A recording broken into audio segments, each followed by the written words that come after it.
Hey guys, welcome to Tall Tales with Taco. You know what? Sometimes you have a friend who absolutely keeps you in stitches all the time when you're hanging out with them. And tonight is one of those guys. Absolutely the best mechanic out there by far. I've seen him work. He is incredible. He has the patent to a couple different designs that he did on Porsche engines, which blows me away. And just becoming one of my closest Marine Corps friends out in Georgia. A lot of fun to hang out with, especially out on his ranch. And I asked him if he would take a moment to come on and shoot the bull with us, and he said in a heartbeat. So without further ado, Jake Raby from Georgia. How are you, brother? Good. How about it, man? Man, I am so excited to have you on here because over the years we've known each other for many years now. I think we met we met when you bought Doc's fox, and I had bought his ferret 10 years ago. You bought his fox, and you had a ferret, and that's how we became friends. And then one weekend you were working on the brakes, and I said, "Can I come over? I want to watch." And I was able to come over and watch you work. And oh my God, for those who don't know, if you make it out to Monroe, Georgia, where Jake is, his workshop, his office looks like a country estate. When you're pulling into this mile-long drive from the highway, I thought, wow, this is a really nice house. And it's not. It's a big, giant, looks like a house, but it is a big, giant workshop with classrooms upstairs for all of the classes that he gives. Downstairs, the bays, he had Ferraris and Porsches and military vehicles all over the place. So if you get the invite and you're able to go visit Jake out there in Georgia, I tell you what, you're in a time for your life, man. That was awesome. I can't thank you enough for doing that, and especially our last visit, which was amazing. We'll talk about that with Turner and the dog tag return. But I want to go back. I'm sitting here talking too much because I'm very excited to have you, Jake. Go back and kind of just a little bit of your past, growing up there in the red clay of Georgia, and joining the Marine Corps. Well, it's one of those deals where my mom passed away when I was 13, and my dad grew up with the Depression. He was in Korea. Um, you know, he wanted me to grow up the way he did, which was really hard. And there was no I didn't get any mercy. Didn't get much grace. It was a really intense time after my mom passed away. My dad wasn't a mechanic by any means, but he knew how to make money. He was a Uh-huh. retired bank president. And so from the time I was 10 years old, I was running we had a bunch of rentals and stuff. And, I'm 10-year-old kid collecting rent from people that didn't want to pay. And I learned really quickly that people suck a lot of times. So, I would have to throw people out. I would have to rent. I would have to write receipts, all that sort of thing. And then after my mom passed away, she actually ran the tailor shop at Riverside Military Academy. So I got to hang out with some brass and a lot of vets and, that sort of thing around there. And, I worked there in the tailor shop. I used to hem pants and sew on buttons and wash clothes and all that sort of thing. And I would go up and watch the formations, and I would watch the formalities associated with a military school. So, Yeah. and my dad always kind of treated me in a military manner, of course. And he was also a retired cop. He was a cop and a banker at the same time. So I really just grew up with a lot of discipline. And then, my senior year of high school, I came home from school the first day, and my dad set me down and he says, well, what are you going to do? And I, of course, said, about what? And he said, I'm the one asking questions. What are you going to do? And After I took I'm you like, out when you turned 18, right? Yeah. exactly. So I'm still like, well, what are we discussing here? Because I didn't get a precursor to this. I didn't get a warm up. And he said, "Look, you got less than a year before you're going to be out of school. What are you going to do?" And I said, "Well, I really hadn't figured it out yet." So he says, "Well, I'll tell you what you're not going to do. You're not going to lay up in this house. You're not going to, you're not going to mooch off of me. If you decide to stay here, you got a $5,000 deposit for your bedroom. It's going to cost $1,000 a month for your bedroom. You still have to clean the house. You still have to do dishes, and you still have to do whatever the hell I tell you to do, and be home whenever I tell you to be home." And I said, "Okay, well, that's probably not going to work." Um, I said, "So, maybe I'll go in the military." He says, "So what makes you think you can do that?" I said, "I don't know. I haven't put my mind anything yet that I couldn't do." And back up just a little bit, when my mom passed away, my dad already saw I've been building Volkswagen engines since I was 8 years old in a barn with a dirt floor. So he already knew I had a lot of mechanical aptitude. And from my grandfather's side, we can talk about that crazy stuff as well if you want to, because that's very Inventor, but interesting. no, Um, but how do you go to build an engine on the dirt floor of a shed at 8 years old? I mean, where do you get the car and well, stuff, it was a it was a drunk guy that lived in a school bus next door. So right? we're talking rural Georgia, Appalachia in the 80s, where, you're one of three things. And sometimes you're more than the three, one of these three. You're doing two or even three of them. So, if you want a job back then, you either worked at the mill, like a textile mill, you Mhm. worked on or you owned a chicken farm, or you made liquor. That was one of the three. And sometimes you would make liquor on the chicken farm because the smell of the chickens covers up the smell of the mash and all that sort of thing, and it's a good cover up. Um, so that's all there was to do. Our only plumber was a drunk guy who had no driver's license, had no car, and had no phone. So you grew up learning how to do anything and everything because there was nobody to call. If Right. you needed the plumber, you'd have to go to his house and hope he was there, that somebody else didn't need him. And if you found him there, you hope that he was not drunk. Um, so Wow. so you just you grow up learning a lot of different things. And my grandfather on my mom's side, he knew there's nothing he couldn't do, and he Yeah. made liquor, and he never got caught. And I used to pay off the sheriff for him and do some stuff like that sometimes, back in the day. But Really? there's a whole bunch of stuff that goes along with all that. That's another whole podcast about the things he did.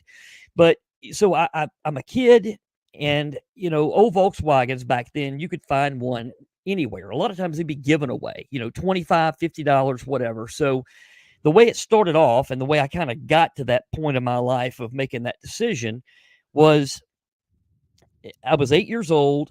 I got $10 a week for allowance if I was lucky. And that's if I Mm. didn't get in trouble, and if I did all my chores and even did more than I needed to do, I'd get $10. So there was a guy that lived about a mile away on top of a hill in a concrete house that had like four windows in it. And he managed a chicken farm across the road. And he stayed drunk all the time. You see, there's a So common he was making denominator. he was making moonshine too, right? Yeah, he was making moonshine. So when I say making liquor, that's moonshine. So Yeah. my grandfather just called it business. It was just business to him, like any other kind of business. Because, like I said, chicken farm, textile mill, or making moonshine. That's the three Yeah. things as a general rule, unless you wanted to drive 40 miles to go work somewhere. Um, so this guy had this broken lawnmower, and he couldn't make it run. So he needed money to buy booze. And he came to me and said, "Hey, he pushed this lawnmower all the way down to the house." And the guy was probably 60, So he Yeah. pushed his lawnmower all the way down, and he says, "Hey, I got this lawnmower here. Does your dad want to buy it?" I said, "Well, he's not here right now. I was cutting the grass or doing something." And he says, "Well, would you buy it from me?"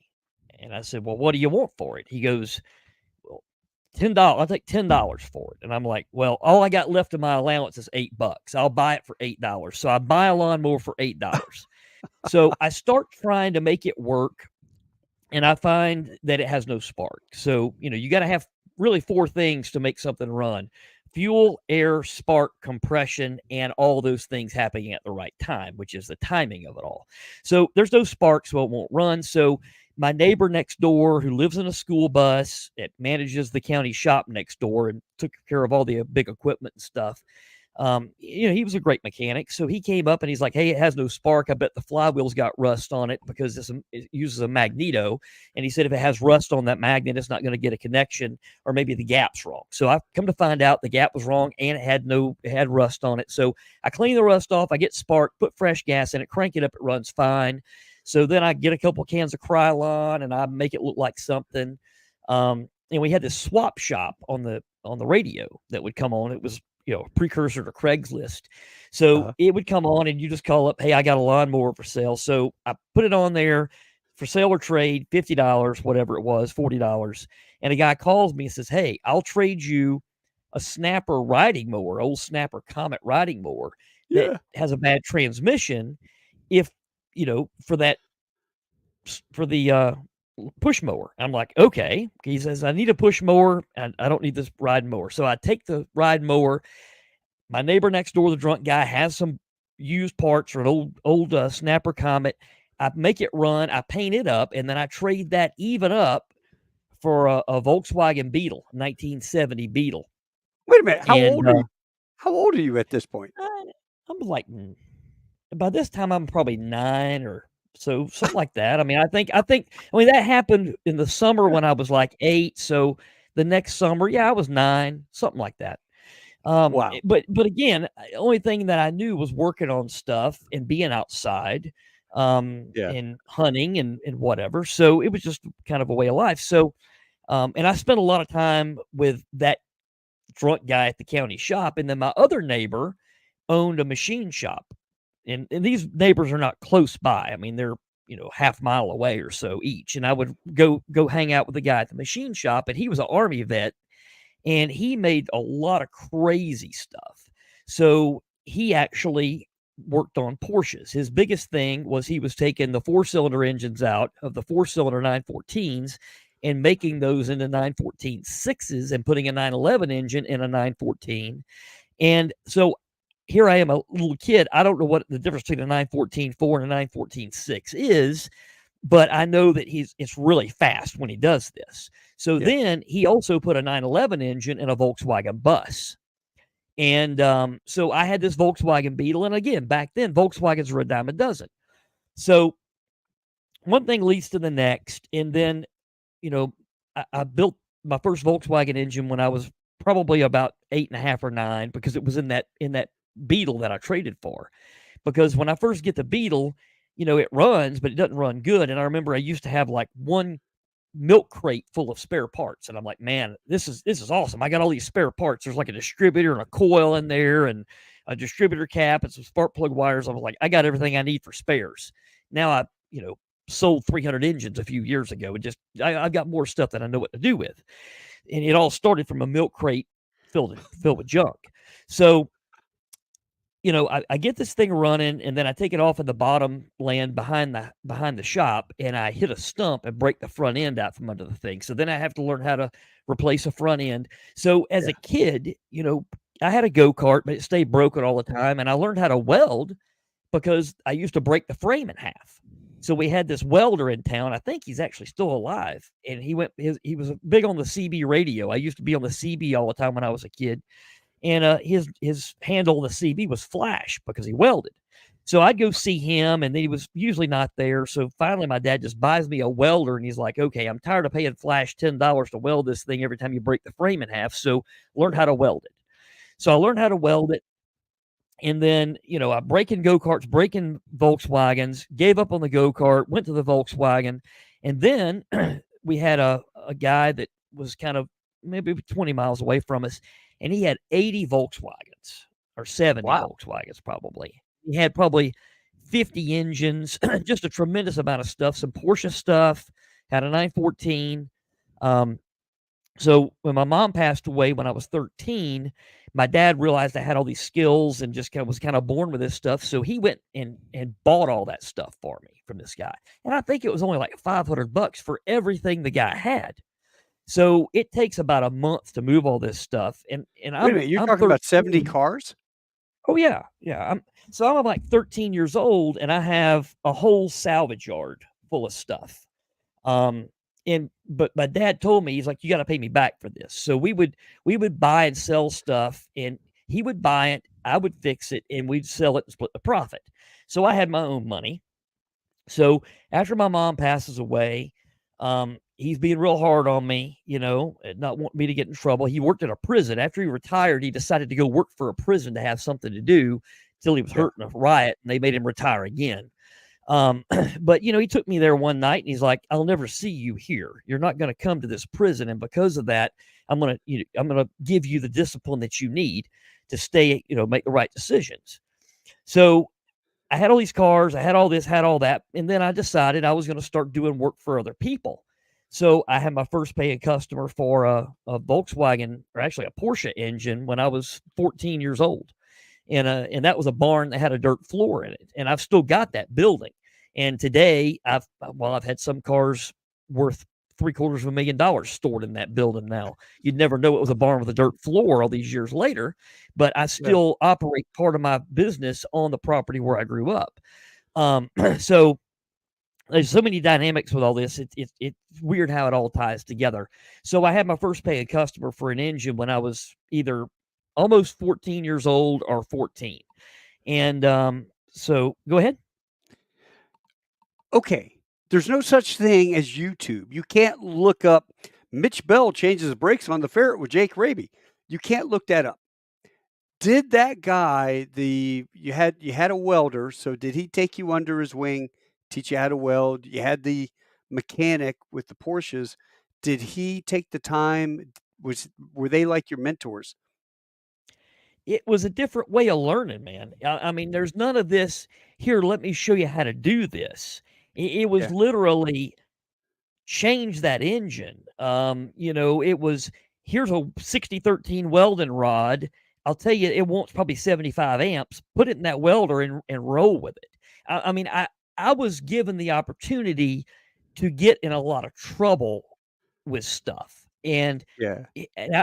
I literally today have taught myself everything. Like right now, I'm teaching myself CAD, like, modeling stuff, because I've known enough about it to kind of get myself in trouble. But now I can't find anybody that can help me with that. So I'm having to teach myself how to do that. And I should have done it 10 years ago or so. And I've done a little bit over time, but not like I'm doing now. But at the end of the day, no, there was none of this. "Here, let me show you how to use this tool. Here, let me show you how to use this Yeah. lathe." No, it was like, "Hey, can I borrow the lathe?" "Yeah, borrow it. Here, this is how you turn it on." When you're going to cut 5 pounds off a flywheel, you learn really quick what speed and what speed rate to use because you smoke a bit. I mean, but yeah, there was nothing. So I honestly like the fact that there was nothing, because Yeah. I think today people don't absorb things, and they just don't absorb it like they would when it's a sink or swim type scenario. Everything I did was sink or swim. You either get it really right or you get it really wrong. And that's why the first Volkswagen engine I built, I left one bolt holding the crankcase together. It was covered in grease. I didn't know it. And I've been Oh, working on a book for several years. And on the back cover of that book, it's me sitting on the fender of a Porsche. And in the background of that, there's a huge oak tree. Now, nobody's ever going to understand the significance of that oak tree unless they listen to something like this podcast, because that oak tree is what I tied one side of that crankcase to with a log chain.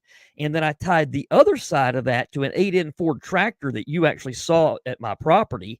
yeah. And I literally pulled this crankcase apart because I was so pissed off at it. I couldn't get the case to split. So these Volkswagens and Oh, Porsche engines, the cases separate in the middle. So I left one bolt in it and didn't know it was there. I get pissed off at it, tie a chain around one half, tie a chain around the other half, and I jerk it apart with a tractor. And then I find the bolt, because I basically broke the stud ripping the thing apart. So that oak tree is significant in the fact that that's what I tied my first engine to take it apart when I didn't know anything. Um, so I've had to just learn all this stuff on my own, which, to be quite frank, is not the end of the world, because a guy like me, that's the only way that I learn. Yeah. So yeah, there was nothing, and today, like I said, I think people take for granted, these phones and being able to take pictures so easy and video record stuff, and I used to go grab a 35 millimeter camera or even the old Kodak 110 stuff and take pictures of something I was going to take apart, and then go down and have them developed so I had a reference later on. You Right. know, because a lot of stuff I do is do it the first time, and I don't know what I'm doing. I figure it out as I go. I mean, it's one of those things where you jump off a cliff and you build yourself a hang glider on the way down. Well, I will back you up on that. Taking pictures is very important because the problem is it may be 3 weeks or it may be a month before you get back to it because the part you were working on, had to get manufactured or rebuilt, and then by the time you put it back in, you're like, "How did that go? God dang it." And yeah, I'm big on taking photographs, man. I'm Well, some of my stuff may be apart for 2 or 3 years. So, I'm doing an engine now that I've been working on for 2 years. So, um, a lot wow. of that's making parts, manufacturing parts, making stuff fit, modifying stuff. But it takes a lot of patience. You never you learn that haste makes waste, and you can't rush success. You can only rush failure. So, there's no clock or calendar in my workshop. No, that's right. There isn't, is there? No. Most of the time, you can ask my wife. I don't even know what day it is. I don't know. It doesn't matter. They're all the same. I wake up and I bust my ass and I do all I can do, and then I go to bed and I do the same thing all over again. So, um, but yeah, I have a lot of fun doing it these days. Yeah. But so kind of getting back to this history thing, because the next part of this gets really kind of interesting. So, you know, I'm a senior, had that talk with my dad, and then the next day, of all things, the Marine Corps recruiter is outside the lunchroom. So, my teachers had noticed that I had these skills, and to be quite honest, I was in special ed from the time I was in 3rd grade because I didn't wanna be in school. My handwriting sucked. Yeah. I would sit there and draw out what my ultimate shop was gonna be.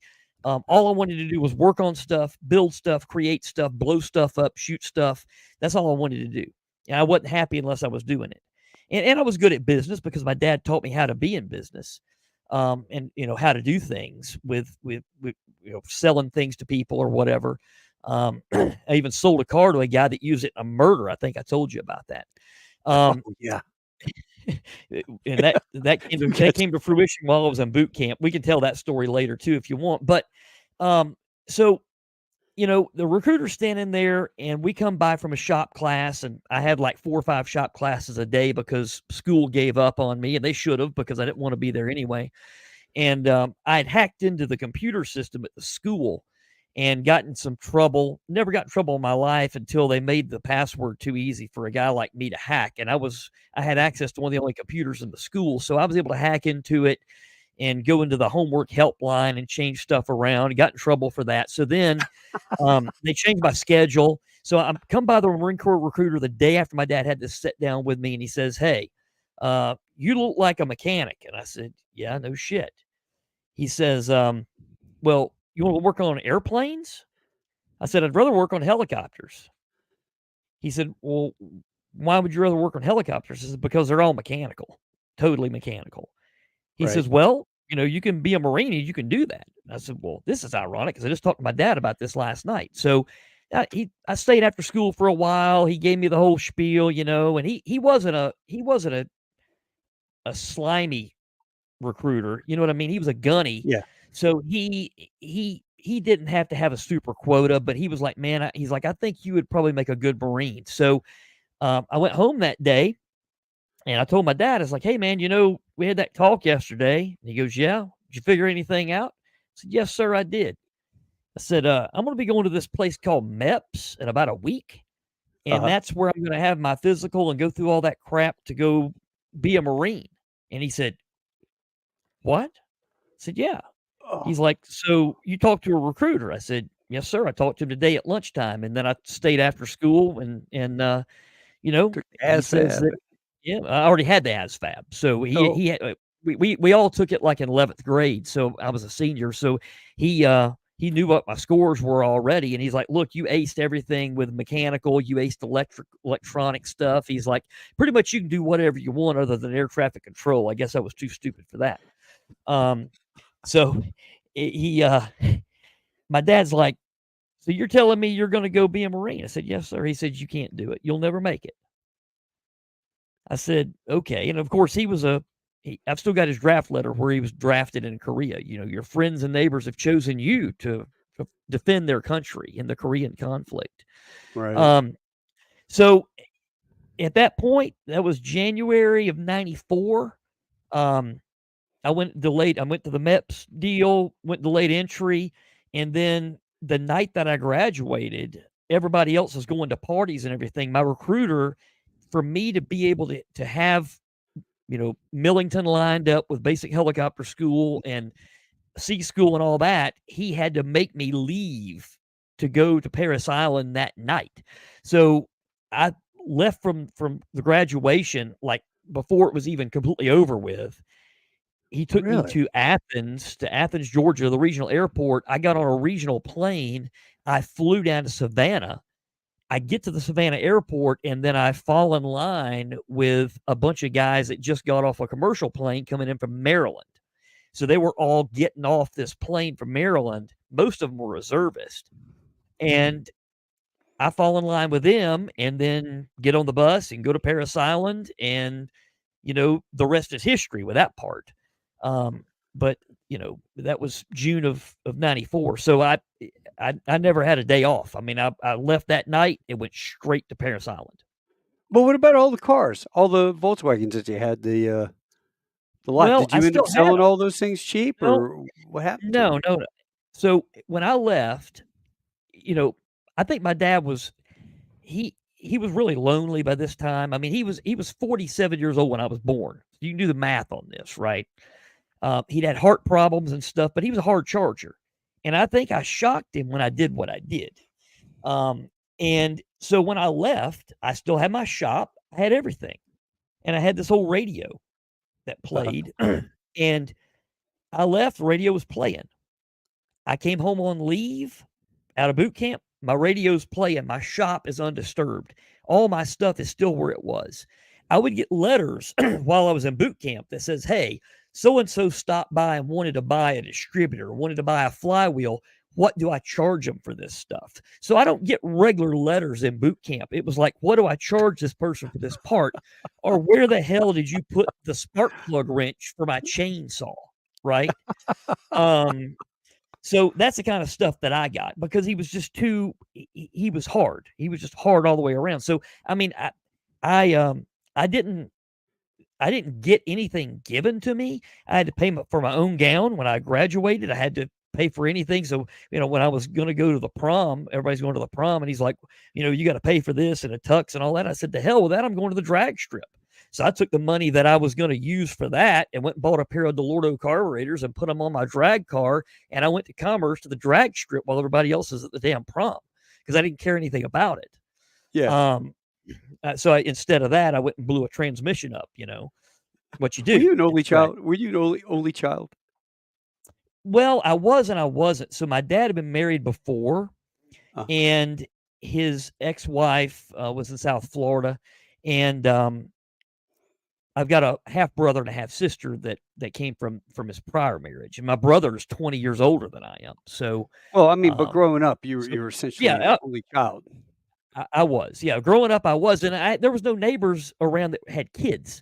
I had Yeah. the guy that lived in a school bus, and I had the machinist guy that lived in his shop. He actually died in his shop a few years ago, watching television that was sitting on his milling machine while he's sitting in a recliner that was in his shop. The guy lived in his shop. Oh my Um, god. I mean, we're odd birds, when you're at this level and you just want to work on stuff, you want to build stuff, you don't care about a lot of other stuff that other people care about. Yeah. It's like a weird affliction that you got going on. It's like a starving artist thing sometimes. So yeah, so I end up in boot camp and then go through boot camp and get out in August or so, 1st of September, and then Yeah. go through Millington and C school and, end up in California. Well, And how was that for you? How was aviation school for you in terms of expectations? Was it easy? Your mechanical background, were you able to go, "Oh, well, that makes sense. I can do this." It was nothing, man, because it was just a well-disciplined, uh, set of rules that I'd never had to follow. So, I was used to just being free range, and working on stuff, and it blew up, no big deal. Obviously, working on an aircraft, if it blows up, somebody dies or multiple people die. So, I will say that before I was a Marine, my shop was destroyed, right? I had stuff laying everywhere. Part of that's because I was in a barn with a dirt floor working on top of an old chest type freezer that no longer worked as a workbench. So in that kind of environment, you can't keep a barn clean anyway. But it Yeah. made me have great tool control, great discipline, great cleanliness, great, very methodical about things, and I'd never been methodical about. But, C school was nothing because it was just mechanical stuff. I was a 46 mechanic, flatline mechanic, so it all came natural to me. Um, learning how to safety wire instead of using baling wire on a tractor, obviously, Yeah. was a different thing because I grew up working on whatever had wheels or whatever. Um, and I'd never been around anything with aviation, not even a Cessna. So it was different, obviously, but it wasn't really a challenge. C school also wasn't really a challenge. When you get out in the fleet, it's a bit of a challenge, not really from the work perspective, but just from the methods that you do. We had the old maintenance action forms, and all that, and having to learn how to do all that, and ATAF tools and tool control. And one day I left a 3/8 deep well socket in the footwell of a 46, and I couldn't find it, and almost shut down the whole flight line because I looked for it for about an hour before I realized I couldn't find it. And then all the birds that were turning stopped turning. We're to the point to start ripping a Oh. floorboard out of a plane, and then I go to crawl up on the top of it again. I was working on the oil cooler, go crawl up on top of it again, and I stick my hand in that footwell coming up off the stub wing, and I find that socket, and I'm like, "Here it is." Oh. Meanwhile, nobody got to go to chow or anything else. Oh, you were And popular. You were a popular fella. Oh yeah, yeah. And at that point, when I left C school, then I went to California, and I was there for C school, and then that murder trial popped up that I had to testify in again, and that kind of screwed up my class date. And so I went to 163, HMM 163, and just did on the job training. They just put me in the fleet and said, "Hey, you haven't been to school yet, but you don't really have to go." Yeah, that was at Yeah. 265 there in Okinawa. And that I actually lost that socket at 268 when I came back stateside. So I was at 163 in OJT, and then I get orders after school to 265. They had just permanently changed their base of operations from Kaneohe Bay to Okinawa. So I was the unlucky guy at the time that got attached to them at Okinawa. So I go check in there. Of course, the first day is for a boot, checking in by yourself is always fun. I go to a flight line, and these guys start throwing out rolls of 200-mile-an-hour tape, duct tape, and whatnot. And I'm like, what the hell's going on? And there's this X in the floor in the flight line shack. And then I go to report in, and I step on the X. Next thing I know, there's people bailing off the top of foot locker or wall lockers on top of me. The whole hazing thing kicks in. They duct tape me all up, take some grease guns, stick some grease guns in there, give me some grease here and there. And I'm checking in. I'm checking in, man. Are you in your So alphas? yeah, yeah. Oh. So I Oh, they you didn't got let me fudged. change. So and of course, we were the last hangar at Okinawa, so you're all the way around the flight line. So, I go to get on the bus and go back, and then everybody knows, hey, this guy's a boot. He just got stacked, and he got grease all over him. His uniform is destroyed. So that was 3 or 4 o'clock in the afternoon, 1500 or so, and they were like, "You're on night crew. You know, be back here at 1900." Well, I'm just checked in, you know, go get your room key and get your ass back here. So I had to go work that night, and I stayed Oh on night crew gosh. almost the entire time I was there. Um, What year was this? So 95 or 96? 99, it was 95 by that point. Yeah. You know what? I left Fatima in May of 95. So I might have, because we were right next door to you at 152. We were just a couple Yep. doors down. Yeah. I Yep. might have just missed you. Yeah, I got there in June of 95. So, All right. Yeah, I missed um, you. I just left in May.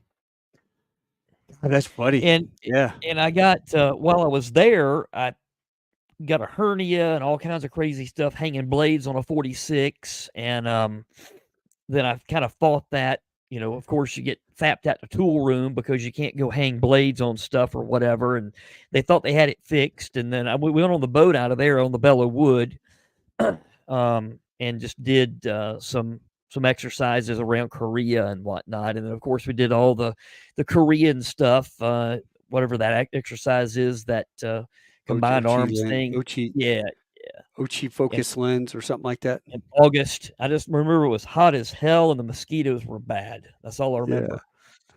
Um, So did you ever go down Gate 2 Street, Whisper oh yeah, Alley? everybody did, right? But For I those was that don't there. know, I was. man, when you're Uh, in Okinawa, Gate 2 Street was this street that came out of the base there, and they called it Whisper Alley. You walk down it, and the girls would be like, "Hey, psst, psst, psst, psst. Hey, GI, come here. Hey, hey, Marine, come here, come here."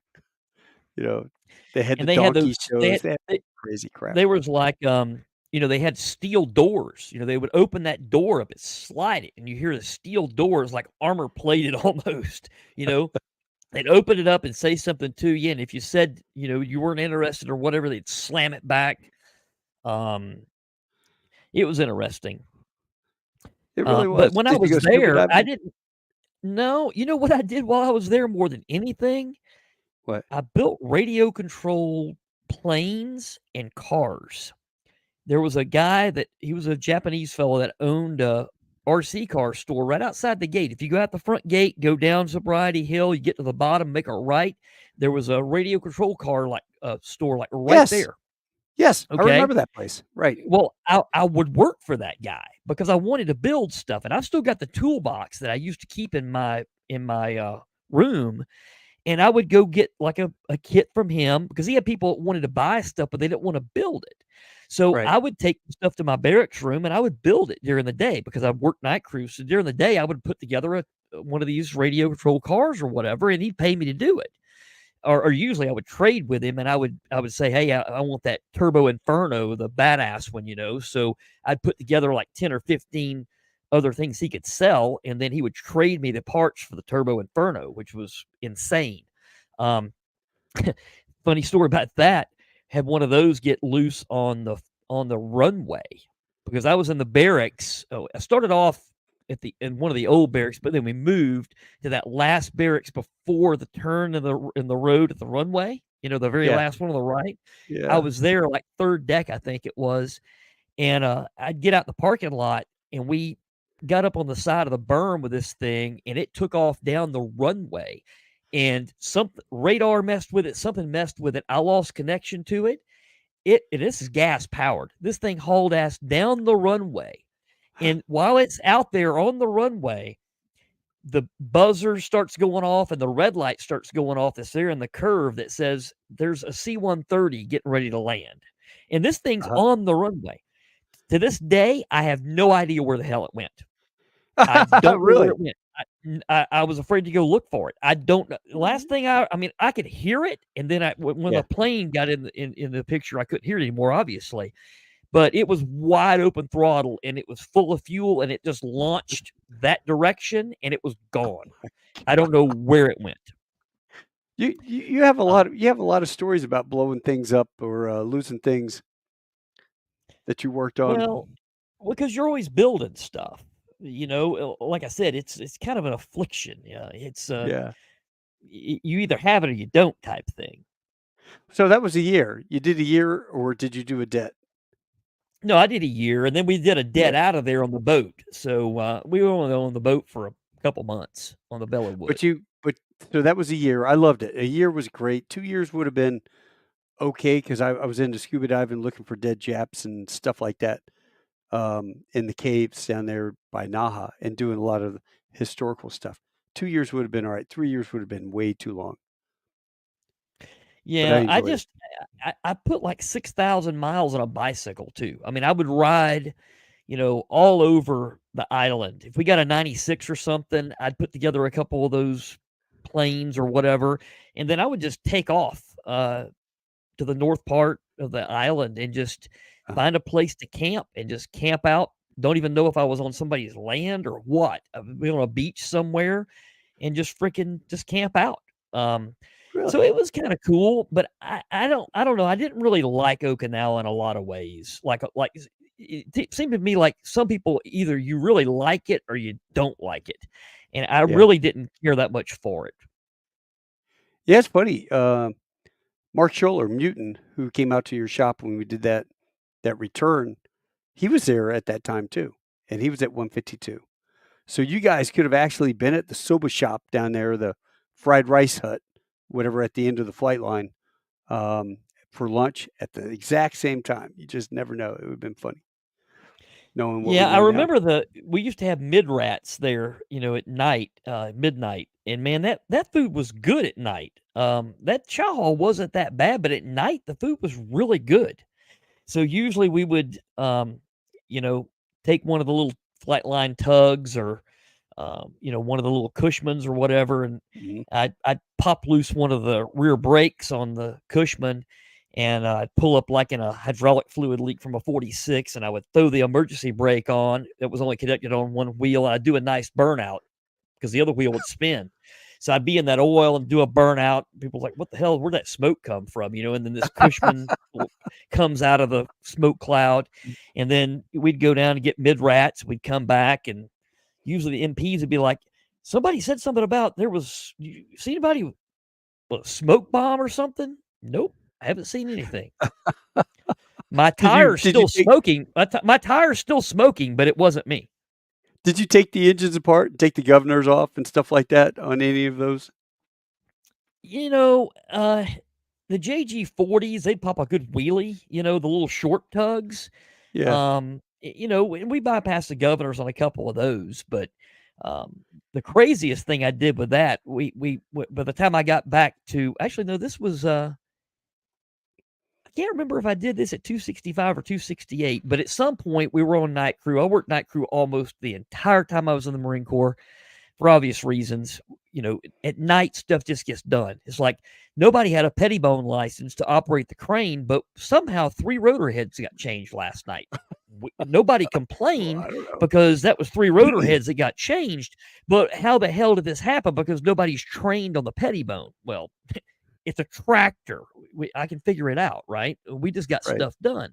And that's why I like night crew. All the brass was gone and it was just about rocking and rolling. Sometimes we would turn the radio up and just rock. So one night, I can't remember if it was 265 or 268, the duty officer got pissed off at us. And he came out, he's like, I want y'all to, I want this whole hangar swept and swabbed. I'm like, oh, that's great. Okay, it's already midnight. We're going to be here until daylight doing this. So Yeah. he went to sleep. So I was like, yeah, that other squadron over there, they have a floor cleaner. So I go over and it's two wires. I hot wire the thing. I Uh-huh. bring it back over. I bring it back over to our hangar and I clean our whole hangar bay and it's sparkling, glistening clean. I take it back over. We even give them some fuel. Put it back right back where it was. Nobody knew anything happened, and all of us were back at the barracks by 4 o'clock in the morning. Uh-huh. So the guy wakes up the next morning, and nobody ever says anything. Yeah, the hangar deck's clean. I guess he thought we Yeah. were going to be there when he woke up at daylight. It was clean. Nobody said anything. Nobody knew how it happened. And that's how it's done, man. That's how it's done with a couple Lance coconuts. Did you ever get NJP? No, I never got caught for doing anything. That's the thing. I mean, I got a good cookie, right? I never got caught Yeah, doing yeah. anything. What about over in California when you had a little side business working on cars? How tell us how you set that shop up, and where was it exactly located? Well, which business? Because I had all kinds of stuff going on. So, a friend of mine that I was actually in Millington with, he was my roommate in Millington, and then in C school, and then he ended up getting attached to 462 as a 53 guy. Uh, He got married and he had a garage on C Night Court over in Tustin. And, I love Tustin. That was the best base I was oh, ever on, and it pisses me damn off that shame the on that. hangar burned down. It's just Oh bullshit. god. But anyway, that place, the best memories I had in the Marine Corps was at Tustin. That was the best place, period. Right. So his house was over there. And he had a Jeep or whatever, but he didn't care to park it in the garage. So I said, "Hey man, can I'll do you favors or I'll rent the garage from you. I need a place to work on my sand rail." And he's like, "Okay, no big deal." So I made a deal with him and I was over there. If I wasn't working, I was there working in that shop or in that garage. So it was funny because he had the bottom deck and the people that had the upper apartment, I'm down there at like 2 or 3 o'clock in the morning if I'm not working, beating on shit, Oh, spraying paint, carburetor cleaner. You hear the guy upstairs hacking or whatever. And he was a gunny, but he was pretty cool. So I started doing work on cars in the parking lot over there, and then I pretty much just had a shop in his garage. And uh-huh. so I had this sand rail that I built up and made it really nice. And I had a old Volkswagen squareback station wagon. Okay, so it's a station wagon, but I took a sawzall and I cut the top off of it, like right behind the driver's seat. So I made a Uh-huh. truck out of it and I Right. painted it like a Holstein cow. It's black and white, and I put a set of bull horns that are about 5.5 feet wide across the top of the windshield, and I called it the Beast, Hitler's Revenge, right? And the reason I had it is because when I would go to Glamis or go to Pismo Beach with a sand rail, it would suck because I would go there and the engine would have a problem or something because I couldn't test it because I was on the base. So I built this station wagon up so I could slide my engine for the sand rail in the station wagon, use it as a daily driver, test out stuff, make sure it's good. Then before we go to the desert, I would just slide the engine out and slide it in the sand rail. It takes 20 minutes and then I know I've got a good engine. So I had Smart this idea. so it would work pretty good, and anybody riding around Southern California in a station wagon with a top cut off and a pickup truck painted like a cow with bull horns, you're an interesting individual. So they were working on the road down behind Sea Night Court. It's Jamboree, and all that so built up now, but they were widening Jamboree Road. Well, I'd get out there in that car that had the the bullhorns on it, and I'd actually put nose art on it. I put a big mouth on the front of it and stuff, and I would just 2 or 3 o'clock in the morning, they would have all these cones lined up in the middle of the road for doing construction work. Nobody's out there. I put that thing in third gear and just hold it to the mat. I'd be going 65, 70 miles an hour, third gear, Uh-huh. eating these cones up. I mean, they're flying behind me, they're hitting the windshield, they're going everywhere, right? And there's nobody with me. I'm just doing it for the hell of it. I'm from Georgia. I don't like being in California. So at the time, so I was just like, the hell with these people. I'm gonna have fun. So around here, that's the kind of stuff we always did as kids. So one night I pull up to the front gate at Tustin, and it's midnight or so, and they're checking IDs. Sergeant comes out and he goes, "What you want to tell me about that cone under your car?" And I'm like, "Oh shit, I left a cone under the car." Oh. And he's like, "Look," he says, "the cops out in town have been telling us about this. They've been thinking a Marine's been doing this." He's like, "I don't give a shit what you do off this base." He said, "But don't be Don't doing bring it stupid shit back. like that on the base, right?" So I go grab the cone that's stuck under Uh, the front bumper and throw it in the back of the thing, and nobody ever said anything else about it. right. So about 2 days later, I'm over at El Toro. I had to run an errand. I run over to El Toro and I'm just minding my own business. And I decided to pop a wheelie. So I do this and there's a cop over there. So he gets me for exhibition of speed. And I'm like, well, I really wasn't speeding. That was really not an exhibition of anything. I was just trying to see if this change that I made to the clutch was going to work. So I get Right. that ticket. And then, of course, I end up having to go see the CO about it. And he makes me walk up and down the road during chow every day with a speed limit sign on my chest while people throw shit at me, obviously. Oh, wait a minute. This was on base.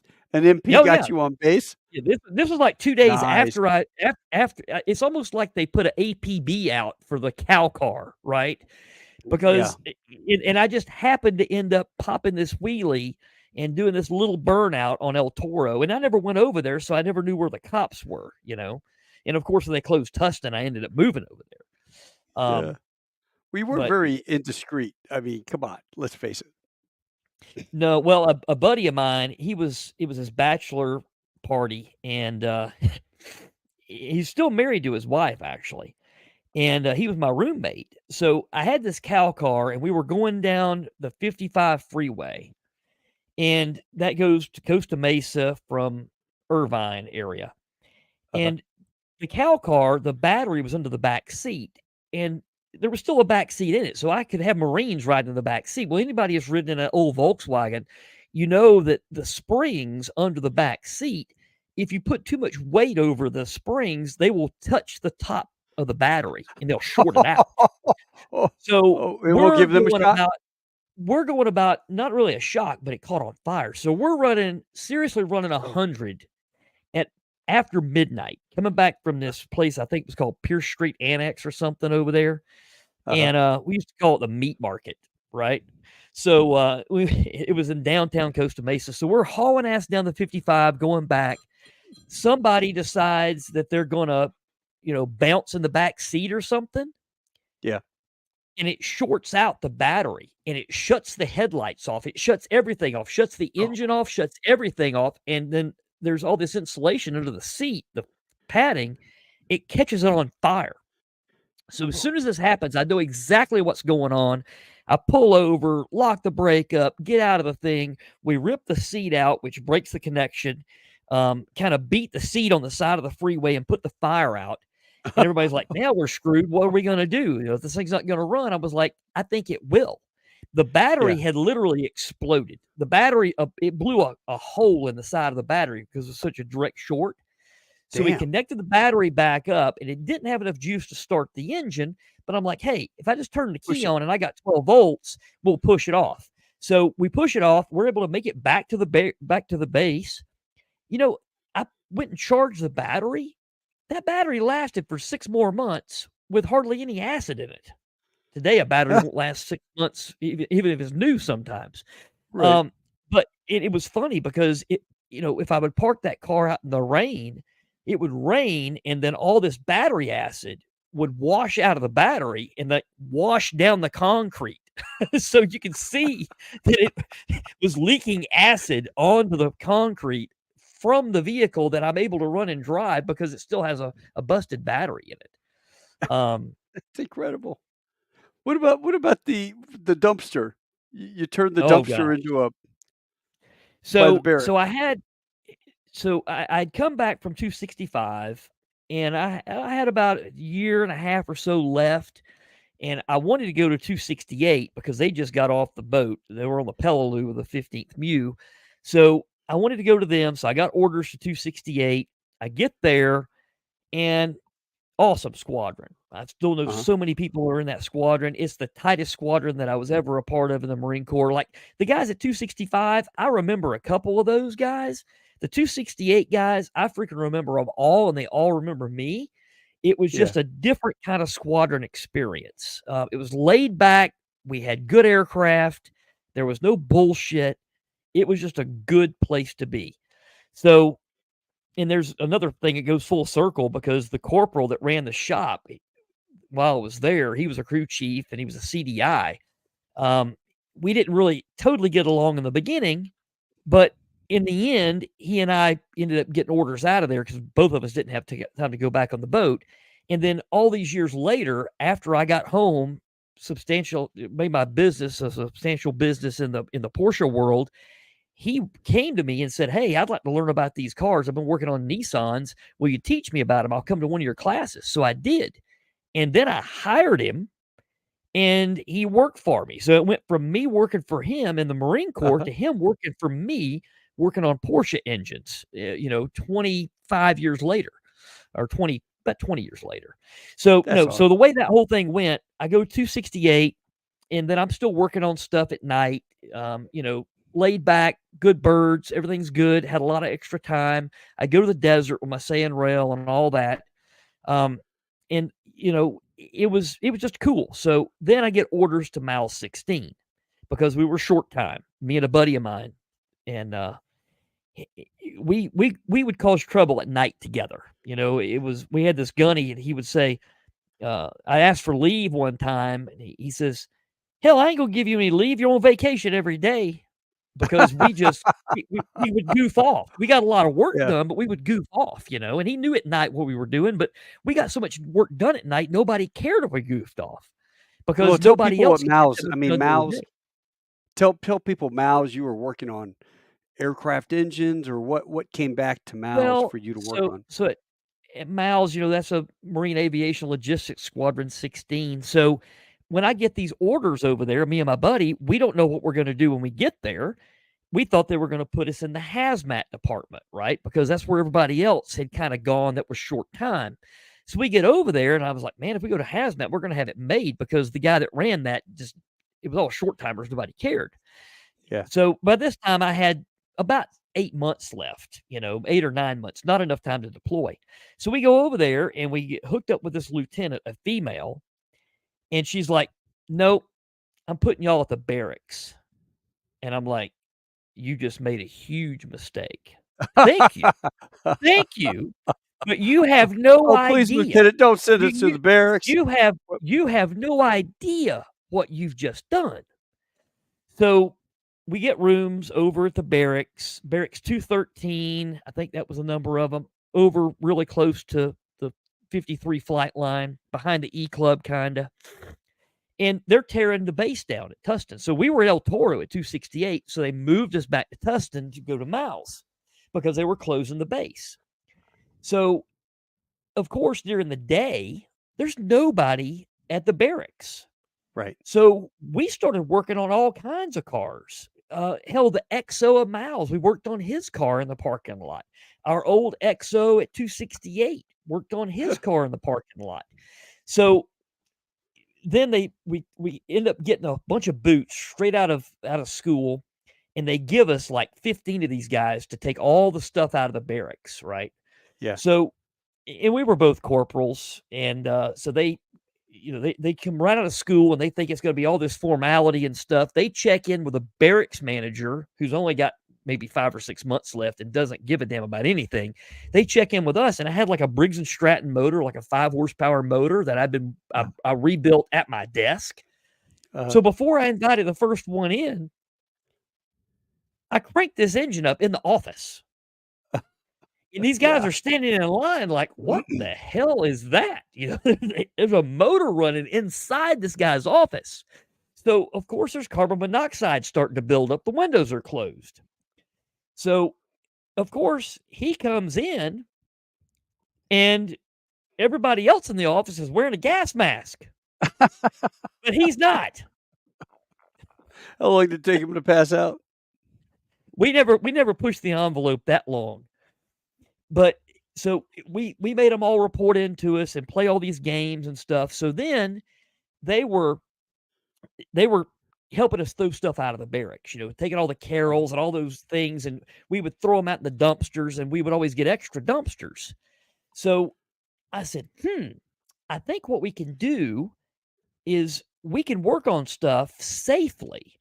So let's call over to logistics somewhere and let's get us a roll of camouflage netting and let's order an Uh-huh. extra dumpster. So we order a roll of camouflage netting, we get an extra dumpster, and my other buddy had already checked out by this time. He got out about a month and a half or so before I did. So I take that camouflage netting, I put it over the top of the dumpster, and I took some trash bags and just filled them with air and just paper and crap and threw them on top of that so it looked like trash was in there.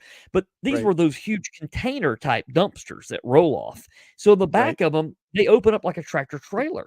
Right. So I would push cars in there, and then I would be inside the dumpster, which is clean, Yeah. working on cars during the day.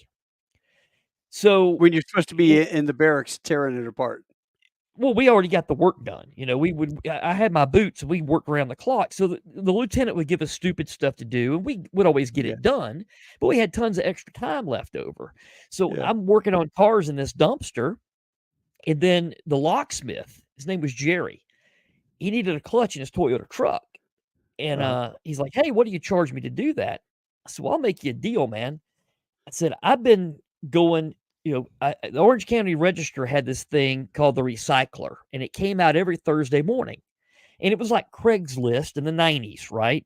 Uh-huh. So a buddy of mine, he had an extra job, and he would give me one of those recyclers. It was his job to go take them to all the convenience stores before daylight every Thursday morning.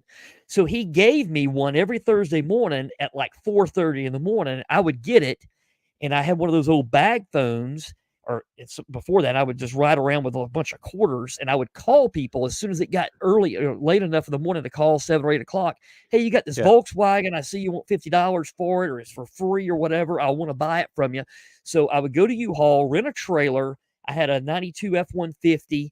I'd go to the house, wherever it was, buy the car, bring it back to the base, and Jerry the locksmith knew where every extra room was on that barrack, on that base. It was empty. So he gave me keys to them all.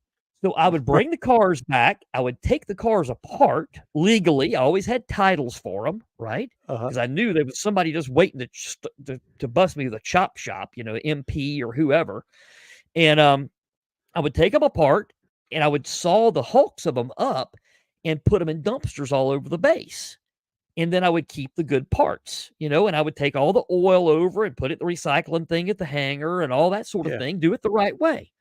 So I had all these rooms filled with parts, whole cars parted out.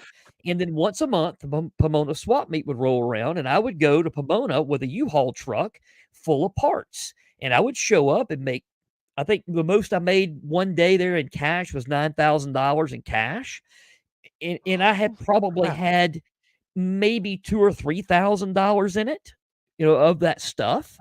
Yeah. Um, so I did this a bunch for the next several months. I was saving money up so I could start my shop when I got home. And Yeah. How much money so did you make, do you think? I mean, I came home with 95 grand. So I don't know how much I made, but A corporal with 95 grand. in $100 bills. Holy shit! Holy crap, dude! That's So probably a so story about how you got it home, but anyway, yeah. Well, no, that was a big deal. So I drove back in a U-Haul truck filled with. I was like 4 times over the weight limit of the truck, and I get stopped by a state trooper. That's another story for another day. Um, so in the DOT comes out, the whole 9 yards, and they weigh the truck, and it gets very interesting. And luckily, one of them was a Marine, and he decided to tell all the other guys they didn't see anything that day, and they let me go.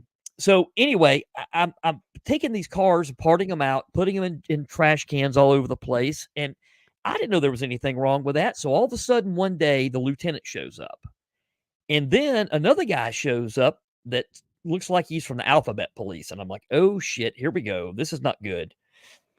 They came in, and he's like, "You Corporal Raby?" I said, "Yes, I am." He said, "Do you know anything about all of these car parts that we're finding in dumpsters all over the base?" And I said, "Yes, sir, I do." I was just totally honest with him. I knew the honest game was the only way to go, only way to play with it. I said, "They all belong to me." I opened the desk drawer. I said, "Right here's the titles to every single one of them.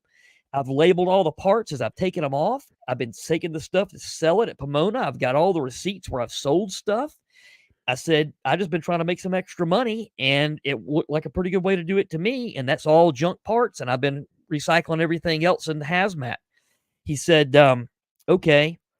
He's like, "Well, I'm going to make you a deal." And I'm sitting here thinking, "You're going to make me a deal? This don't sound right." right? Right. I'm parting stuff out in the barracks parking lot, working in a dumpster. I'm building engines in my office. I'm building engines in the laundry room. Uh-huh. And this doesn't sound right to me. So the lieutenant's standing there, and she's a hotshot butter bar uh, that wants to be in charge of everything. And I'm just blown away. I thought for sure I was going to get written up, EPA, whatever. And the guy was with some level of the EPA. He says, we have a 2-acre lot right next door to the armory here on Tustin. And I'm like, yeah, I know where you're talking about. We're in the grass field right next to the armory. He said, if you will just keep all of this metal that you're not going to use and give it to us to recycle, we'll let you do what you're doing here in the barracks parking lot over there. And I'm like, Really? hell no. You're telling me that I can start a junkyard at the armory. That's what I hear, right? So at this point, another friend of mine, we just kind of go partners in this and we go kind of crazy and we end up chopping up all kinds of stuff, including Cadillacs. Like we even got like a big Coupe de Ville. I had a Ford Torino. We were doing all kinds of stuff and everything was going great until it was a little windy one day and I got a Uh-huh. torch and I'm cutting the top off of a Fleetwood Cadillac Uh-huh. and I catch the headliner on fire. And then the Oh, car no. catches on fire, and then the grass catches on fire. Now we're right next to the armory, and we got a grass fire. So luckily, we're able to kind of go head it off and get it out. But and luckily, the wind kind of blew it to an area that was more barren. There wasn't quite as much fuel to fire for the fire over there. But Right. that got really interesting really quick when you've got a junkyard on the base and you're using a cutting torch at the armory and you catch the grass on fire. Oh, man. All the smoke So the fire trucks didn't come out, yeah. nobody called? Well, no, but luckily they didn't. I mean, by this time there wasn't a lot of flying going on anymore at Tustin either. I mean, there was only a Yeah. couple of 53 squadrons left there. Everybody had moved to Miramar. I mean, we were at the very end of the line. There was Yeah, yeah, yeah. not much going on there anymore. So, and I'll never forget, we had those boots that they had assigned to us, and they were still assigned to us at this point because they were waiting on their school to start or waiting on their squadron to move. There was some reason why they had been given to us. But after tearing all this stuff down in the barracks, the parking lot was just totally destroyed. So we had them out in the parking lot, sweeping the parking lot. And so I get up on top of the barracks, 3 or 4-story barracks, and I had a potato gun that I'd built. And I'm Uh-huh. up there with, I would take fluorescent light bulbs.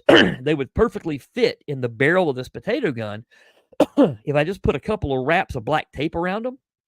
Yeah. So I put the black tape around the bulbs, and I'm on top of the barracks. Well, the other barracks manager is down there yelling at these guys because they're not doing a good job. Meanwhile, I'm on top of the barracks, and I launch light bulbs a couple of 100 feet up in the air. They go almost to the flight line. The wind grabs them, blows them back. They're exploding in the parking lot. He doesn't know And where this then is coming from? well, the thing is, we had this plan so he wouldn't be out there when they were blowing up. He would go Right. chew their asses out for not doing a good job. I fire a couple of light bulbs, they explode. Then he comes back out. What the hell is this? That wasn't even there a minute ago. And they were like, Corporal, a light bulb fell out of the sky and exploded. And they're like, what? What are you telling me? You're telling me there's Martians firing light bulbs at you. I mean, he was just completely losing his mind. So they're over there trying to sweep up the broken light bulbs, and then we would do it all over again. These poor And then kids, we would man, they go, probably still think that where the well, hell and these light then bulbs come from? then they all had rooms in one side of the barracks. So there's a pipe chase that goes down the back side. We had access to everything. So they'd go to their rooms at like 1700 when we'd secure. Be like, Uh-huh. okay, they don't need any power. We turn their power off.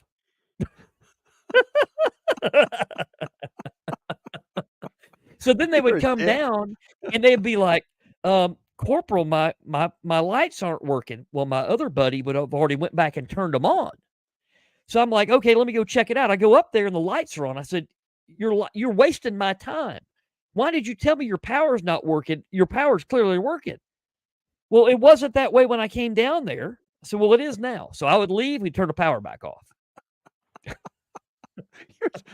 You're such a poor dick. You're a horrible guy, man. That's bad. I love it. I love it. 100 yards of flight line. Give me 100 yards of flight line. The thing is, I guarantee you those guys today, if any of them hear this, they'll remember that, right? They're going to remember, Right. yeah. They'll be like, damn, my power. Now I know why my power is going off. Now I know why those light bulbs were exploding in the parking lot, where they're coming from. But that's kind of how I got the wacko call sign thing. I mean, I was almost out by the time I got it, because I had a white 73 Volkswagen thing, and I was on the flight line, and I flipped the car over on the flight line. And it was like where the flight line meets the parking lot. The car's up in the air on its side, and then it's not. And then so somebody sees it, and then of course you get 3 or 4 Marines out there to flip the thing back over on its side, on its top, and on its side, and everything's good. But yeah, that's kind of how I got that call sign, from flipping a car over. And things will do that. I've still got 3 of them right now, and they You know I've almost flipped them over in civilian life. So this yeah. talk about this thing, because this is an amazing story of restoration. Talk about this car. Yeah, so that is people say, "What's your dream car?" I work on Porsche engines. I build Porsche engines. I work on Ferraris. I work on all kinds of crazy stuff. And people are like, "What's your dream car?" This is it. It's a 1944 Volkswagen Kubelwagen, and Wow. this one was delivered to Second SS Panzer's division 3 weeks before D-Day in occupied Poland, a town named Waldrop. And after D-Day, they pulled most of the vehicles from that front, getting ready for Battle of the Bulge and everything else. Well, this vehicle decided it was going to go another direction, and some Uh-huh. guys decided to defect in this vehicle, and they ended up in Austria. And the family that I got this thing from um, restored it, because they had this one and another one they found in their barn in 1946. And you can see the front axle beam there in that picture.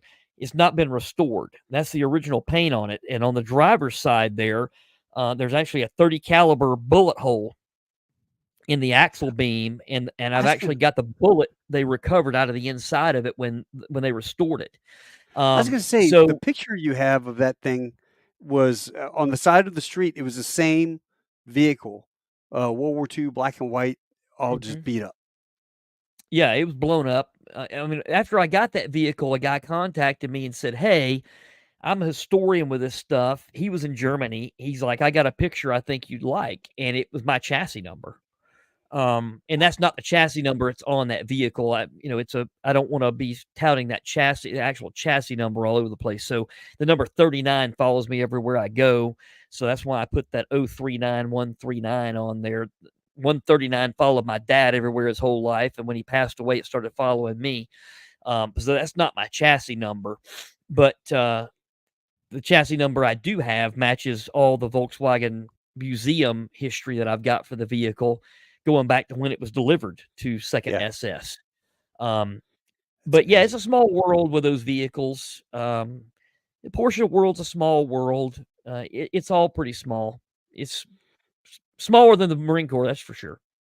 And what about this beautiful girl standing next to this beautiful scout car?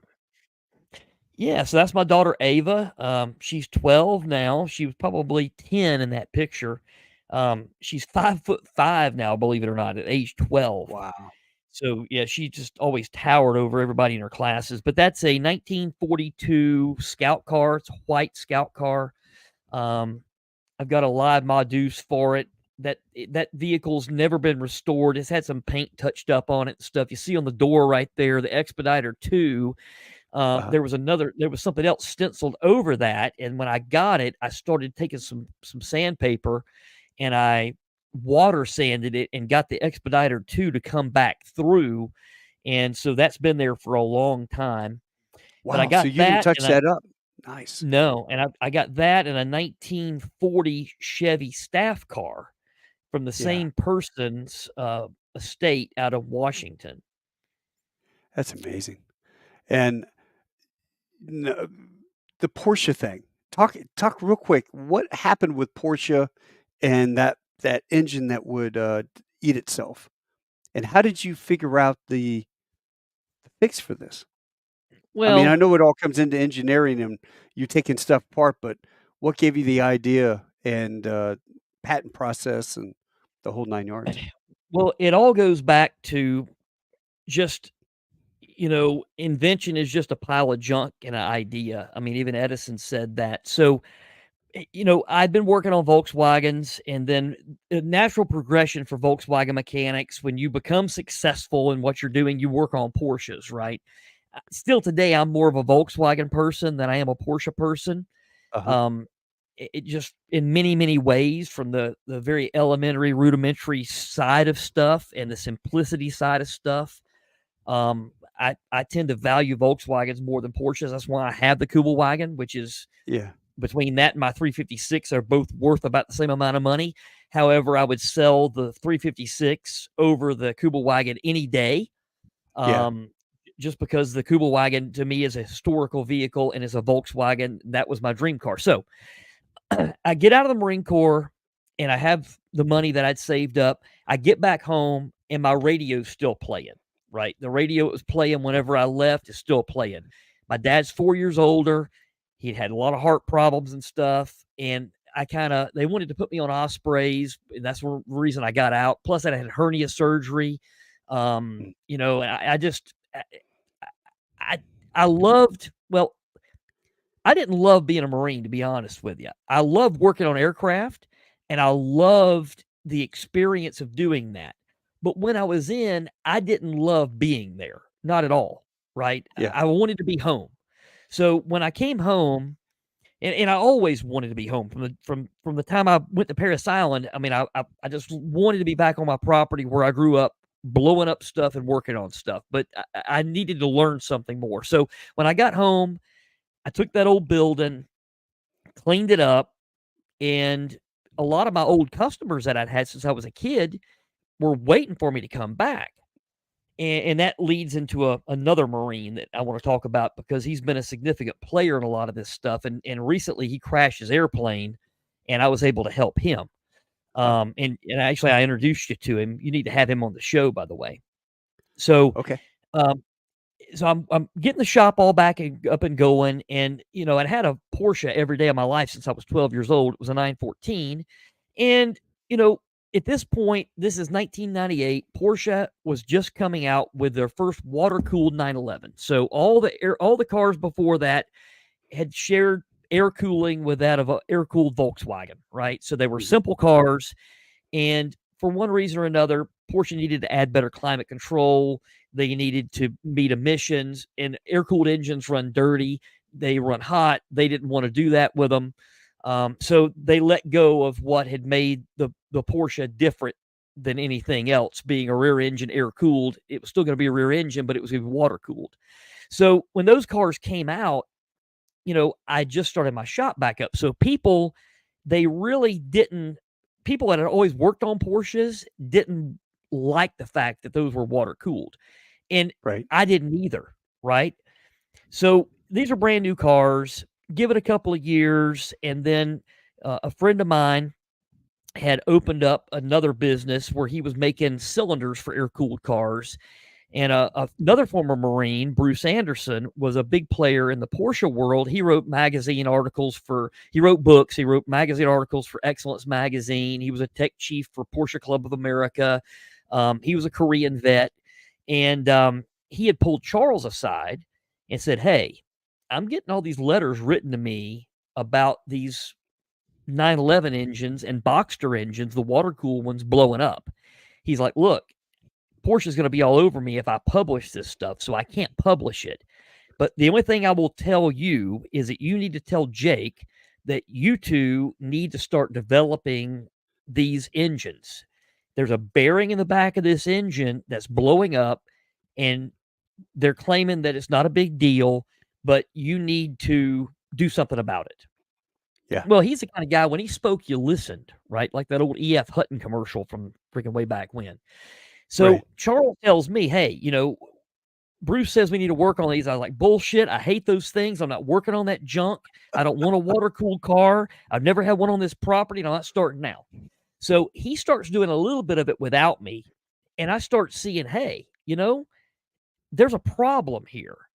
And I like problems. So I'm going to put aside my hatred for these water cooled engines that I still don't like even today more than the air cooled stuff, to be honest with you guys.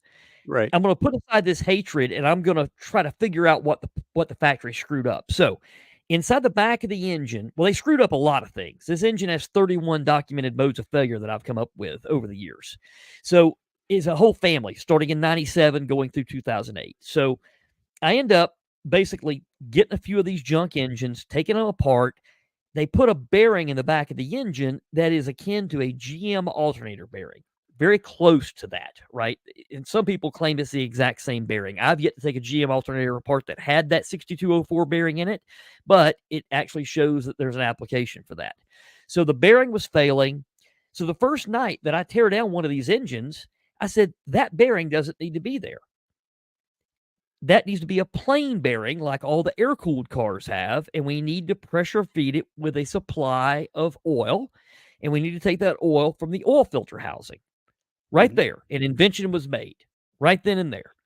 So I didn't know it would be an invention for another couple of years. So we start coming out with other products that were better bearings that would take the place of the factory bearing that was a regular old, what we call conventional bearing. So we came out with a ceramic hybrid bearing that's a stronger bearing, and it resists failure. It carries more load. It's easier to lubricate. It's got ceramic balls in it. And until we got what the product is, I call the IMS solution because that's an intermediate shaft, until that was able to be patented and brought to market, these other bearings were kind of filling the voids and keeping these engines from failing. Now, the interesting part about this is that the factory and everybody else said that you couldn't take these bearings out of the engine. So years Right. before that, I had already come up with a way to pull those bearings out, and another fella had come up with a way to do it too with another kind of puller. But I made the first application-specific puller for that using old Volkswagen parts and made the puller, some like $12 worth of stuff from the hardware store, made the puller. And just about the same time I came up with that, I had a big idea because in the helicopters, we have chip lights, right? Tells you if Yeah. you have magnetic chips, on the chip detector, like for the transmission or whatever. So I said, when I was 18, going through A school in the Marine Corps, we learned about these chip detectors, and I said, one day I want to put one of these in a Volkswagen engine. Yeah. Well, I never did, but I was able to build an entire system called the IMS Guardian that used a drain plug that we made that took the place of the factory drain plug, and it Yeah. used a factory seat heater switch that armed it, and it had a buzzer, and if you were going down the road and your bearing started to fail, it would get a chip on it. It would complete the circuit on the magnet between the positive and negative polarity of the sides of the magnet. It would complete a circuit. It would turn on a light on your dash, and it would turn on a buzzer that tells you that your engine's blowing up. You don't know it yet because you don't have any symptoms. So that was like my very first product that was really in the public eye. The other stuff I had done was always way back in the back of the shop because I didn't want my air cooled customers to know I was doing it because it was very black or white, air cooled or water cooled. You either worked on air cooled stuff or you worked on water cooled stuff, but you didn't really mix the two of those. So I Really? didn't want my Why? air cooled guys to know, well, because it was two completely different things. Uh, Even my login on some forums and stuff was no H2O for no water, right? yeah. So the whole back of my shop, I was doing all this skunk work stuff that Yeah. nobody knew about, in making these products, and then other people were selling them or whatever. So that paved the way for those bearings. Well, then a lot of other stuff started failing with those engines, and then I came up with a couple of other things that I would use to address those with. So I ended up with 5 patents, and I just secured and filed for my 6th one yesterday. It took me All a while to right. have another idea, but I just filed another one yesterday, which is gonna be very interesting because of what it does, how it does it, and where it picks up where somebody else left off, which is kinda interesting because it definitely completely trumps everything they've done, and it has, like, 5 other novel features in it. And that's something people don't understand about the business of invention is people think that, I'm gonna patent this water bottle or whatever, right? They think that you're patenting a product, but the product has absolutely nothing to do with it, right? If you wanted to patent this phone, you don't patent the phone. Your patent is for the intellectual property that is the novel concept of a Yeah. feature or a set of features about this phone. Maybe this phone will do something another phone won't do, and those are what makes novel concepts. Um, so I'd always wanted to be an inventor because my grandfather was an inventor, which takes us down another big rat hole, including cults and wireless telegraphs in 1904 and all kinds of crazy stuff. But when I was able to secure that first patent, then that taught me what I needed to know to get the other four, and then now going for my sixth one. Well, let me ask you, did Porsche engineers ever come to you and go, "We have looked over your work. We like this a lot. We'd like to hire you," or did they just like tell you to pound sand? I'm going to ask you a question. Have you ever met a German that was wrong? No, they're perfectionists.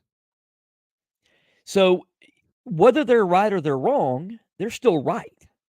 So do you think that anybody from the fatherland would ever say that an American working in a shop on a hill in the mountains of North Georgia came up with a fix? No way in hell. You're not even gonna get. Did they ever admit that they had an issue? There was a class action lawsuit that started in 2011 and it was settled in around 2013 or so. I had nothing to do with any of that. Of course, they called me, lawyers called me. We want this, we want that, want you to be an expert. I'm like, I haven't lost anything in a courtroom. My ass ain't going. You'll have to subpoena me. Um, so I never did anything with that. Um, but it was settled out of court. I don't know if anybody ever really got anything out of it or not because the things that got the guidelines were so definitive. Like you had to have your or be the original owner of the car. It had to have failed under your ownership. It had to do that within X amount of miles, blah, blah, blah. I mean, it made it where maybe like 1/10 of 1% of the people that own those cars would ever be really in line to get something out of it. So the only Yeah. people that make any money is the lawyers in any class action suit.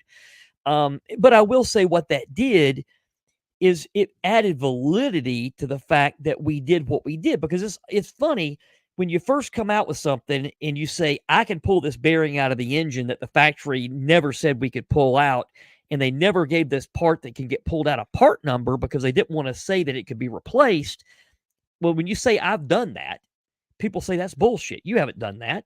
Okay, well here's my tools, and okay, this was before YouTube, but here's a video on my server that you can go watch where I pulled it out. No, that's staged, right?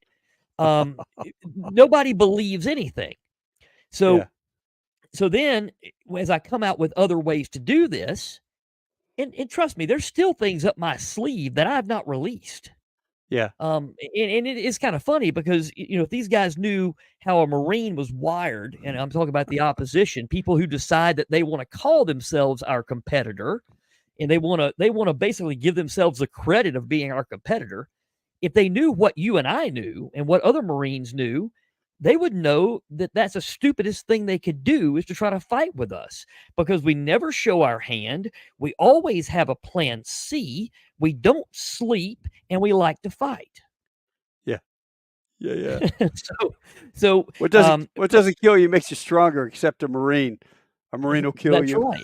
So, So yeah, it's kind of funny how things have come to pass with some of that because it went from you can't pull this bearing out, you're full of shit, the bearing can't come out, the factory said it couldn't come out, to okay, you've done this, you've pulled it out, and then now I've trained 1,400 people about how to do this across the world in my training Yeah. classes, and then now I've got 5 or 6 different products out there that support this technology, and I've got a whole slew of tools that support the technology.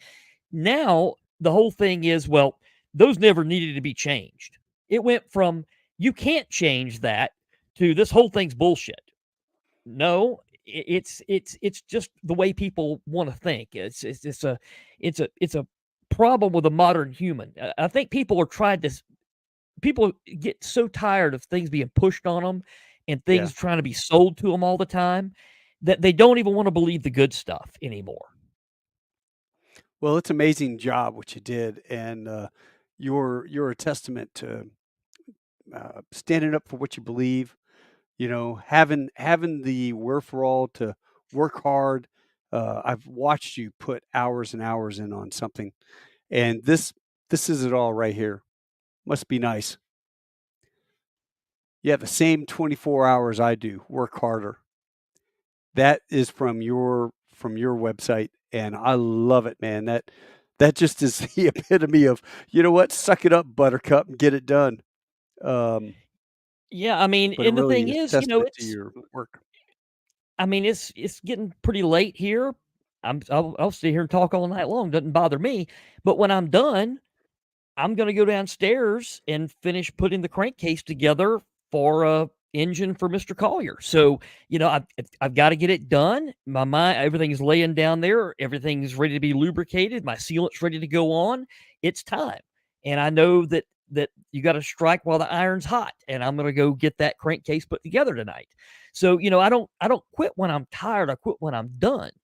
And Yeah, sometimes you're never done. It's just like restoring a car or a ferret or whatever. It's never done. Well, this yeah. stuff's never done either, you know? Um, but yeah, it's a unique thing. The business of invention, coming up with things, these days I do not so much in as much engine building as I used to. I'm kicking my classes back off again now. I've done a little bit with COVID being such a problem, but I just had my first hands-on class in a while this past weekend, and I had guys come from 2,500 miles away for that one. So I train people. I develop components and I develop processes and I help other people. I consult with other people.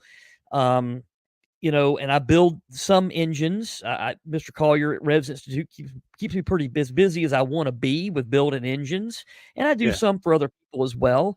But most of my time is spent, you know, defining things and making things better. A good thing, this mechanical kids program with my daughter. So I've actually kicking that off next month at her school, Prince Avenue Christian Good. School in Athens, Georgia. Um, she and I came up with this concept about 5 years ago where, she took apart a go-kart engine when she was like 6 or something, and I Yeah. said, "If you take it apart and put it back together, you can have it for your go-kart," and she did that, and then I said, "Hey, you think you would wanna teach other kids how to do this?" And she's like, "Sure." So I went and bought 50 tool kits and a bunch of small engines, and then COVID hit, and I already had it basically set up to go in the school at that Wow. point. COVID hit, we couldn't do it. So, uh, Seth Hathaway Thanks, is the Johnny's. the colonel that's in charge there. He's actually a former Marine as well. He called me over the summer. He's like, "Hey, Jake, we would like to, re-invite you to bring this program to the school." So now, like, this is crunch time. I've got basically every day from next week until the end of the month to get this thing completed as a complete training Wow. program. And I'm going to be in a classroom with seventh graders putting together this engine. And there'll be 3 kids per engine. It's a total workstation. I call them technical workstations. There'll be 8 of them. And every kid has all the tools they need, but they don't have any tools they don't need. And Yeah. they're going to take apart an engine following an instructional video that we're shooting. They're going to take it all apart. They're going to put it all back together, and then we're going to crank them and run them. Dude, that's so Uh, cool. I wish I had that when I was young. Well, and the thing But is, if we don't do things like this today, yeah, there'll be nobody that can do what I can do in even 10 years or 20 years from now for sure, because a yeah, lot of these kids that were they were born with a God gift, an aptitude for mechanical things. If they are not given the opportunity to kind of have that, to exploit that and to jump into that, you will never know that kid was gifted with that. Their mhm, parents might want them to be an athlete. They may be out there chasing a soccer ball all over the place and working their ass off to do that so they can go get some, get a scholarship to some school they probably don't even want to go to. Um, and I see parents do this all the time. And every weekend they're gone. They're not there with the kids. Everybody's on the road, playing travel ball or whatever. They mhm, miss the fact that this kid could be an engineer. He had it mhm, it was there. He never had anything put in front of him to take apart and put back together again. Maybe he played with a Lego, but by the time he got this damn thing in his hand, it was already wasted. yeah, So my goal with this program is for young minds to be exposed. People that have these skills. We can walk around in that classroom. There's 24 kids in that class. I'll walk around in that classroom and I guarantee you I can tell the 10% or 15 or 20% of the kids that really yeah, have that gift. It might only be yeah, 5%, but I can tell by how quick they pick up on it, what they do it, how they hold a wrench, if they've got the skills to try to do something more, you know? yeah. Yeah, And my a good my dad was example a of that. Mercedes my dad was a Mercedes mechanic, and he would try to get me to come in on a, hot, muggy summer day in the garage. We had these big garages, detached garages, at the officers' housing there in Virginia Beach at Mhm. Little Creek. And I would go, "Dad, I'm going to go play Army in the woods with my buddies," or we're riding our bikes to the base to go on the ship and do a tour, or whatever. And I really regret not having done that with my dad. But I'm glad you're doing that, and your daughter is awesome. And Beth, your wife, is the best wife out there. She is awesome. You're a great dad, Jake, and I am proud, sir, to call you a friend. And I can't thank you enough. Get to work, man. Go put Mr. Collier's engine back together. Oh, Well, I appreciate you having me on, and I know this is a bit of a different type of, interview than you typically have, but, my time as a Marine was a lot different than other people's, and I wouldn't trade it for anything because it gave me the discipline and the drive, and it kinda connected the dots for me to do all these other things, and yeah, those things are what still drive me today. yeah. Well, hey, I look forward to coming back out and bringing Jake to Bella Woods, your ranch out there in the country, and going to see your neighbor back behind you. What's his name again? Mr. Clayton, yeah, Mr. mhm. Clayton was so awesome, and I watched, what was the name of the movie, with the Flashdance girl, Jennifer Beal? I watched it A on House YouTube. Divided. A A House House Divided. Divided. So, if you guys are out there, watch this movie. Jennifer Beal, the, hottie from, Flashdance, is in this movie called A House Divided. The House Divided, the mansion, that Plantation that House. plantation is right behind you, not too far away. Hell, you've got a road that Sherman came down, right? Yeah, so The so to kind of the the long short story of this, my property was part of a 17,000-acre plantation. It was so big that Sherman was had targeted it to burn as he made his march to the sea from Atlanta. He did burn part of it, but they were able to kind of make a bit of a deal, and he didn't burn all of it. And then he sent a general to go burn the plantation house, even though he had made a deal with a plantation owner not to do it. But the general showed up, sees a Masonic emblem over the door. He was a Mason, so he decided he wasn't going to burn it. So they burned a barn instead, so it looked like it had been burned. And then he went back and reported to Sherman that the place was burned down. Um, but basically, what happens in this movie and in real life, my neighbor, Mr. Clayton, is a blood descendant of Julia Dixon, who was a 12-year-old slave who was raped by the plantation master, owner, yeah. Master Dixon, and she gave birth to a daughter who was then raised as she was white, as she was the plantation owner's daughter. And the whole entire time she was growing up, she never knew that the slave that was the house slave was her mother. And Yeah. so it gets very interesting. But after the plantation owner passed away, he left the 17,000 acres to his daughter. And all the rest of the family thought that she did not rate that because she was just the daughter of a slave as far as they were concerned. And Yeah. it went all the way to the Supreme Court. And they said, nope, she gets it. So she got it. And now a piece of that that's left still is in Mr. Clayton's family. And his property is actually in the Julia Dixon estate. So it's very interesting how this man has lived on that property that is absolutely in the middle of nowhere. I can go there and stay for a week and not see a human. I don't hear aircraft. The mail lady comes once every 3 days. I kill about 10 rattlesnakes a year. So if you get bit by a snake while you're out there, you're dead because you're never going to make it to the hospital in time. Yeah. Taco almost picked up a water moccasin and didn't even know it when he was there. It's a Oh, very like, what unique is this? place. What is this sock doing out here? A Yeah, little baby one. yeah, you don't find if you see something shiny in the woods like that, and it's yeah, you're like, what is that? I said that's a water moccasin. So, anyway, it's a unique place just because Yeah. it's desolate, middle of nowhere. Nobody else would want to be there except for me, and that's It was why awesome. why I went there. It was awesome. So yeah, man, I look forward to bringing Jake out there, and you have a great night, sir. And I will definitely talk to you soon. Hang on one second, all right? Same I'll to you, kick man. this off. Yep. Hey, look forward to having you on for part 2. All right. Thanks. Hey, folks, I hope you enjoy this with Jake. Do me a favor, put your comments in there. If you've got some comments, you got a Porsche that you need help on, you can hire him and check him out, Jake Raby Performance. Oh my gosh. I'll go back in there and I'll put it in the title, his website. So you all take care until I see you next time. Adios, hasta luego, sa wiedersehen, tschüss, cześć ni, au revoir, dobrigato gozaimasu, no shinde kudasai, ciao, arrivederci. Let's see, what should I do? I'm going to do this one. Until next time, adios.